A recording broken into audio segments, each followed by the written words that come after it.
भारत ने चीन के साथ और पाकिस्तान के साथ लड़ाइयाँ लड़ी और जीत हासिल की। और आज के ज़माने में लड़ाई वैसी नहीं होती है कि आप गए, गोली चलाई और लड़ाई शुरू हो गई। आज के ज़माने में अगर किसी देश को नीचा गिराना है, राष्ट्र को नीचा दिखाना है, तो टारगेट जो फॉरेन कंट्रीज़ हैं वो यूथ को करते हैं, ताकि आप बर्बाद हो जाए और आप देश के डेवलपमेंट में कोई कंट्रीब्यूशन ना करें। आप देखिए, अगर आप इंटरनेट पे रहते हैं तो जितनी भी गलत तरह की चीज़ें हैं, पोर्नोग्राफी है, चाइल्ड अब्यूज़ है या whatever, they are directed towards the youth of the country. जो एल्डरली लोग हैं उनके लिए चीज़ें कम हैं, और जो ड्रग्स हैं उसका व्याप इतना है कि आप सोच भी नहीं सकते कि क्या। मैं बहुत छोटा सा उदाहरण दूँ। हमारा देश वेस्ट में और ईस्ट में दो ऐसे रीजन्स के बीच में है जहाँ पे ड्रग्स का उत्पादन 90% होता है वर्ल्ड का। वर्ल्ड का 90% ड्रग्स का उत्पादन या तो अफगानिस्तान, पाकिस्तान में है या फिर म्यांमार, लागोस और इस एरिया में पहले। गोल्डन क्रिसेंट एक साइड है, एक साइड गोल्डन ट्रायंगल, जिसको हम लोग डेथ क्रिसेंट और डेथ ट्रायंगल के नाम से ज़्यादा कहते हैं। यहाँ पे हेरोइन, मेथेम्फेटामीन, दुनिया का 95% प्रोडक्शन यहाँ होता है, और ये दोनों तरफ से इंडिया में आता है और इंडिया से बाहर भी जाता है। नॉर्थ ईस्ट अगर आप उठा के देखें या फिर पंजाब देख लो, आपको पढ़ने को भी मिलता होगा, वहाँ पे यूथ मैक्सिमम इस चीज़ पे शिकार। ड्रग्स कैसे शुरू होती है? एक तो बच्चा अगर स्ट्रेस में है तो उसके साथ ही उसको ड्रग्स देके वो हाई हुआ, अपना स्ट्रेस भूल गया, and gradually becomes an addict, he और शी। दूसरा ये है कि जो ये ड्रग पेडलर्स हैं या ड्रग ट्रेडर्स हैं जो इलिसिट ट्रैफिकिंग करते हैं, वो आपको अट्रैक्ट करें। For example, if you are in hostel or in college, you will find so many hookah bars, so many pawn shops around the educational institution nearby. The distance is not much. Hookah bars में, when I was police commissioner in Baroda, we had conducted raids, caught them. What we found, उसमें जो tobacco, flavored tobacco use होता है hookah में, but they used to lace that with very mild quantity of drugs. Okay, when you have that hookah for some time, आपको मज़ा आता है, ठीक है। फर्स्ट टाइम गए, आपने 200 रुपये दिए, हुक्का बार में बैठे, चाय नाश्ता हुक्का पिया, वापस आ गए। But that kick which you got from हुक्का, नॉर्मली फ्लेवर्ड टोबैको से आपको किक नहीं मिलेगी, लेकिन अगर उसको लेस कर देंगे आप ड्रग्स से, then you get high, gradually you get used to it.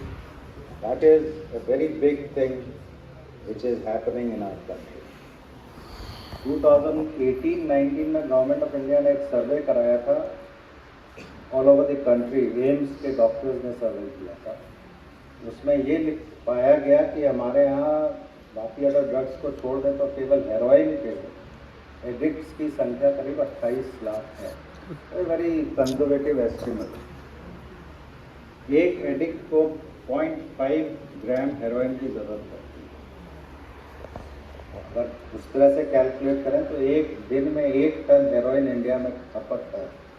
पूरे हमारे कंट्री का इतना बड़ा देश है, उसमें 365 दिनों में 365 टन हेरोइन की खपत है। और उसमें अगर उसको आप पैसों में कैलकुलेट करें, एक बढ़िया quality of heroin in foreign market, international market is 2 crores per kg। तो हम लोगों ने कैलकुलेट किया था तो केवल हेरोइन का मार्केट 1,44,000 करोड़ का एक साल का। तो जो इतने पैसे बना रहे हैं उनको डेफिनेटली कस्टमर चाहिए। Best customer for them are youth. When I was police commissioner Delhi,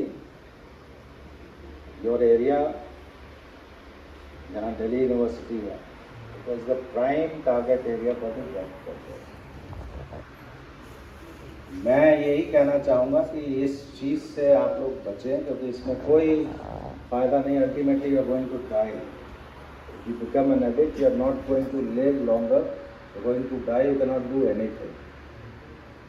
मैं एक एक्सपीरियंस बताऊँ। मैंने बस पुलिस कमिश्नर इन बड़ौदा, एक 70-year-old gentleman came to me.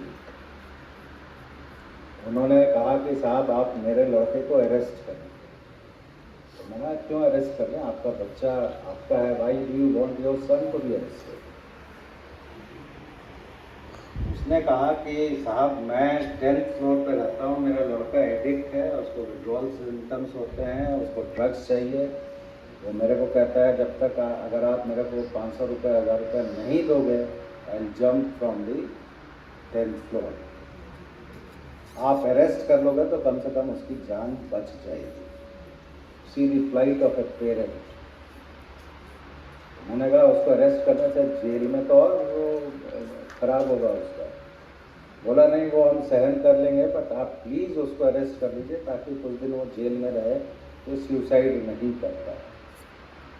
और लड़का था 30 साल का, 28 से 30 साल का, he was an addict, was doing nothing. ये स्थिति हमारे देश में अभी है, most of the towns, most of the cities. इसमें कोई वापस नहीं आता। एक बार घुस गया तो वापस आना बड़ा मुश्किल है। मैं यही कहना चाहूँगा कि आपका एक कैचमेंट एरिया है दिल्ली यूनिवर्सिटी, जहाँ पे आपको ड्रग्स बड़ी आसानी से मिलती होगी, आई नो, लेकिन उसमें कोई मज़ा नहीं है। That is a death trap for everyone. Being a police officer I must tell you, जो ड्रग बेचने से पैसे जनरेट होते हैं वो किसी अच्छे काम में नहीं इन्वेस्ट होते हैं, वो एक टेरर एक्टिविटीज़ में उनको यूज़ किया जाता है। और plenty of evidences to suggest that it's a war between two nations, two countries. और उनको हमारी आर्मी को नहीं हरा सकते हैं तो अपने यूथ को बर्बाद करने के लिए this game is being played. Since it affects the youth, and since I am talking to you from this forum, I think it is my duty to apprise you about the disadvantages of drug for you। आप अगर introspection करेंगे अभी यहाँ बैठ के या बाहर जाकर, तो यू विल फाइंड दैट ये जो प्रॉब्लम है ये बहुत बड़ी व्यापक प्रॉब्लम है, और इससे निकल के बाहर आना बड़ा मुश्किल है। वटेवर आप यहाँ 50, 60, 70 जितने भी लोग हैं, अगर आपको लगता है कि ये चीज़ सही नहीं है या जो मैं कह रहा हूँ वो सही है, तो please ask your colleagues, your friends not to go into drugs. क्योंकि एक चीज़ ज़रूर है कि ये ड्रग्स आपको ये इफेक्ट ज़रूर दे देती है कि अगर आप हारेंगे भी तो कोई दिक्कत नहीं। ज़िंदगी में जीत और हार होती रहती है, कभी अप कभी डाउन, और उसके लिए जब तक आप मेंटली स्ट्रांग नहीं हैं तब तक वो लड़ाई आप नहीं जीत सकते। आप मान लीजिए सिविल सर्विसेज का एग्ज़ाम दे के सिविल सर्विसेज में आ भी जाते हैं, तो विद इन दिस सर्विस इतनी ज़्यादा मुश्किल है कि उसको स्ट्रेस को झेल पाना बहुत मुश्किल होता है।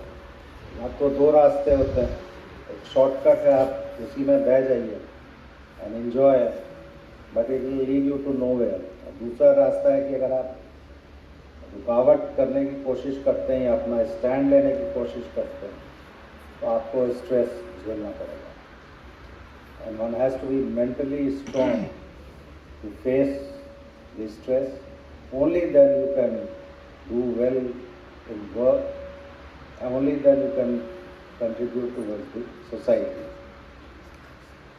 हम सभी एक समाज से निकल के आते हैं. आप भी अभी आप उस साइड हैं, 5-6 साल के बाद आप इस साइड आ जाए, then you will be able to understand.